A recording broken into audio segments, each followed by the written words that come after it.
Hi అండి. కూరగాయ ముక్కలన్నీ చాలా కలర్‌ఫుల్‌గా, చాలా సూపర్‌గా ఉన్నాయి కదా! వీటన్నిటిని ఇలాగే మనం తినాలంటే చాలా కష్టం కదా!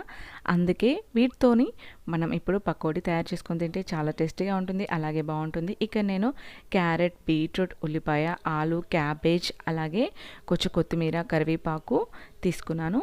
వీటన్నిటిని సన్నగా కట్ చేసి పెట్టుకొని, ఆ తర్వాత వాటిని అంతా మిక్సింగ్ చేసుకొని ఒక బౌల్‌లోకి తీసుకొని, ఒక కప్పు శనగపిండి, ఒక అరకప్పు వరకు బియ్యపిండి, అలాగే ఉప్పు రుచికి సరిపడా, కారం ఒక 1 టీ స్పూన్, ఆ తర్వాత ఒక పావు టీ స్పూన్ జీలకర్ర, పావు టీ స్పూన్ పసుపు, ఆ తర్వాత అదంతా వేసుకున్న తర్వాత పిండినంతా ఇలా పకోడీ పిండిలాగా చక్కగా కలుపుకోవాలి. కలుపుకున్న తర్వాత ఇందులోకి ఒక చిటికెడు వంట సోడా వేసుకొని మనం ఇలా పకోడీలాగా వేడి నూనెలో వేసుకొని ఫ్రై చేసుకొని మనం బజ్జీలాగా ఫ్రై చేసుకోవచ్చు. ఇలా ఫ్రై చేసుకున్న పకోడీలు ఒక ప్లేట్లోకి తీసుకొని సర్వ్ చేసుకుంటే చాలా టేస్టీగా ఉంటాయి. వీటిని కెచప్‌తో